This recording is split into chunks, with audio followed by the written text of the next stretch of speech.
इसको हाथ से एडजस्टमेंट करना पड़ता है और ये अपने आप एडजस्टमेंट करता रहता है। तो सबसे पहले हम आपको मैनुअल चार्जर के बारे में बताएंगे, उसके बाद फिर ऑटो चार्जर, है ना। मैनुअल चार्जर में एक ट्रांसफार्मर का उपयोग किया जाता है जो कि ऑटो ट्रांसफार्मर के नाम से जानते हैं।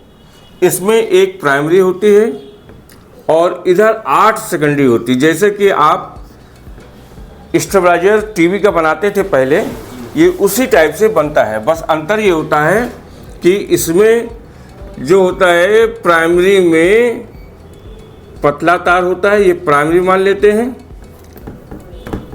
या इसको प्राइमरी मान लीजिए, इसको आप सेकेंडरी मान लीजिए। सेकेंडरी में तार मोटा होता है, सेकेंडरी में तार मोटा होता है और इधर जो है उसकी टेपिंग से हम करीब 60 वोल्ट निकालते हैं, ठीक है ना। 60 वोल्ट से ज़्यादा अगर बैटरी हम चार्ज करेंगे तो ये बैटरी ख़राब हो जाएगी, और अगर इसको हम 48 वोल्ट देंगे तो बैटरी चार्ज नहीं करेगी, ठीक है ना। यानी इसको चार्ज करने के लिए कम से कम 14 से 14.5 वोल्ट हमें देना है, तो अधिकतर 60 वोल्ट से हमारा काम चल जाएगा। वैसे ये ओवर चार्जिंग है, लेकिन हर रिक्शा वाला चाहता है कि हमारा रिक्शा ज़्यादा देर तक चले, उसके लिए हमको हल्का सा बैटरी को ओवर चार्ज करना पड़ता है। ओवर चार्ज करने के लिए इसे हम 60 वोल्ट तक ले जाते हैं। वैसे बैटरी जो है 14.5 वोल्ट पर चार्ज हो जाती है। जितने भी चार्जर बनते हैं अच्छी क्वालिटी के, वो 14.5 वोल्ट पर बैटरी को कट ऑफ कर देते हैं, ठीक है ना।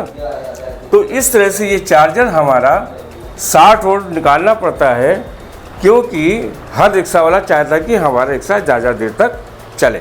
उसके लिए हमें हल्का सा वोल्टेज निकालें ताकि बैटरी भी ख़राब ना हो और उसका चार्जर भी बन जाए। इसमें हमें क्या करना पड़ता है कि इसमें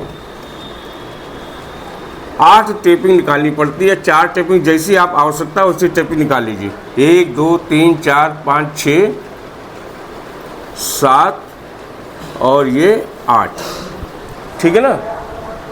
इसमें एक रोटरी स्विच लगाते हैं जिसमें 8 पिन होते हैं। 1 2 3 4 5 6 7 और ये 8, ठीक है ना। और इसको हम कॉमन बोलते हैं। अब एक चार्जर जो ये होता है कॉमन से, उसके ठीक सामने ये 1 नंबर चलता है, 2 number, 3 number, 4 number, 5 number, 6 number, 7 number और 8 नंबर। ये बहुत ही आसान चार्जर है बनाने में, इसमें कोई दिक्कत नहीं होती है। इसमें हम 1 नंबर को पहले तो न्यूट्रल देते हैं। न्यूट्रल यानी 2 तार होते हैं, एक फेस और एक न्यूट्रल।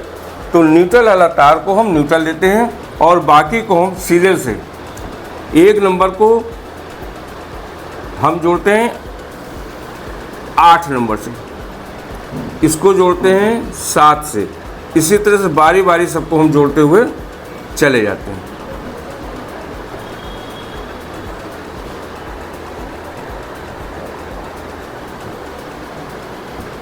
ठीक है ना।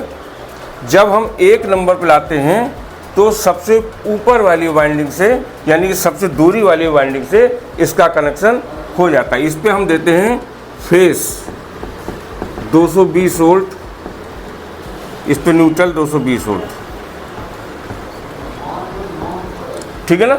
यानी हम इधर से सप्लाई देंगे और इधर हमारा 60 वोल्ट का करंट निकलेगा जब इसको आप 8 नंबर पर करेंगे। यानी फुल चार्ज करने के लिए इसको हम 8 नंबर पर करेंगे तो ये 60 वोल्ट करंट देगा, ठीक है, 220 वोल्ट देने पर। अब ये जो करंट हमारा हमने दिया है, इससे ये ट्रांसफार्मर चालू हो गया। अगर हमें स्लो चार्ज करना है तो आप 1 नंबर पर लगाइए, बढ़ाना है तो इसको 2 नंबर लगाइए, अगर उससे कम उससे तेज़ करना है तो 3 नंबर, और बहुत तेज़ करना है तो इस पे। और ये जो है इसकी एम्पियर जो होता है अधिकतम रिक्शे का 20 एम्पियर के हिसाब से चार्ज होता है, ठीक है ना।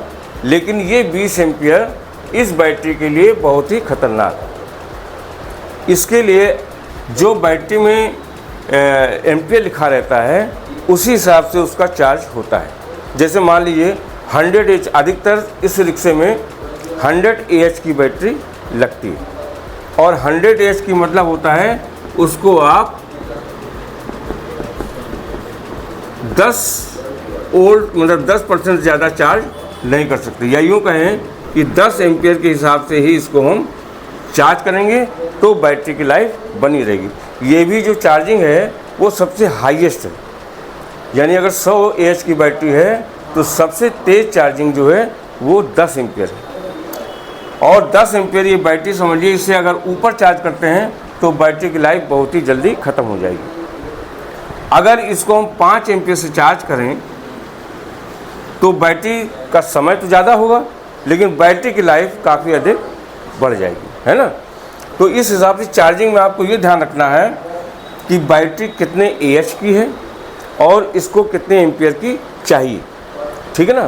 तो अधिकतर हर बैटरी पे लिखा रहता है कि इसकी सबसे ज़्यादा चार्जिंग की जो एम्पियर है वो इतना होना चाहिए। जो भी आप बैटरी कंपनी खरीदेंगे उस पर चार्जिंग एम्पियर लिखा रहता है।